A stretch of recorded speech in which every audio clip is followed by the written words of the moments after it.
এই এতেকাফে এখন যদি বসে মসজিদে সারা মহল্লার দায়িত্ব পালন হয়ে যাবে। আর কেউ যদি এতেকাফে না বসে, এতেকাফ না করে কেউ গুনাহগার, সারা মহল্লার সকলের আমল হবে। এতেকাফ কি মাশাআল্লাহ একদম করবে এই করবে। আরো কেউ মাশাআল্লাহ আমাদের পরীক্ষা করবে, আরো কেউ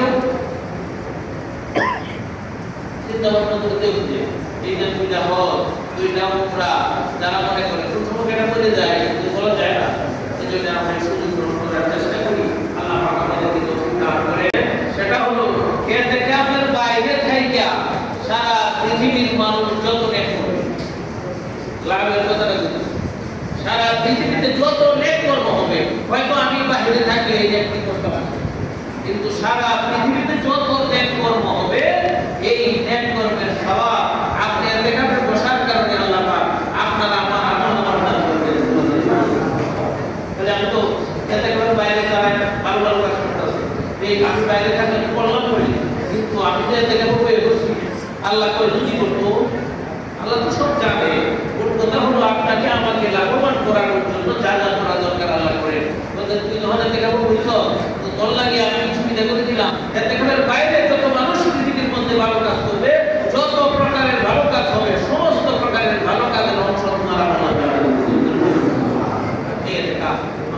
গুরুত্বের সঙ্গে করি। আর যারা এতেকাফে করবেন তাদেরকে অবশ্যই মহল্লার সবাই মিলে খেদমত করবেন, পারবেন তো ইনশাআল্লাহ? কেন করবেন? এই ইতিকাফ যিনি করলেন উনি সমস্ত পাপ থেকে মুক্ত। মসজিদে বলে একটু পাপ করা যায়, পাপ করা যায়। তাহলে মসজিদে যতক্ষণ থাকবেন এই 10 দিন পর্যন্ত এই লোকটা সমস্ত পাপ থেকে মুক্ত থাকবেন। আপনি তাকে খেদমত করার কারণে উনি যে ইতিকাফ করে সব পাইলো, আপনি খেদমত করে এই সব পাইলেন। কাজে এর মধ্যে ইতিকাফ তার আগে আছে কেন?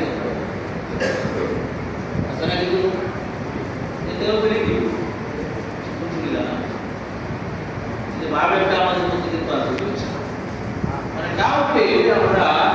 কাউকে আমরা কি নিজের থেকে ভালো বলতে রাখি, খালি শীঘ্র খুব শীঘ্র দেখাই হাওয়া বাইরে শীঘ্র করি, এই চরিত্র পরিহার করা লাগবে। কারণ আমাদের ভালো সবাই, মানে আমি ওনার মধ্যে একটা দোষ হয়তো থাকতে পারে, আমার মধ্যে হাজারো দোষ আছে।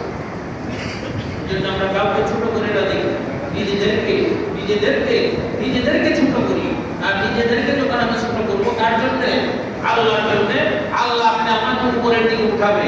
আর যারা নাকি নিজেরা বড় বড় উপস্থাপন করতে চায় কিন্তু অহংকার, আল্লাহ করে আমি তারা দমায় দেয়,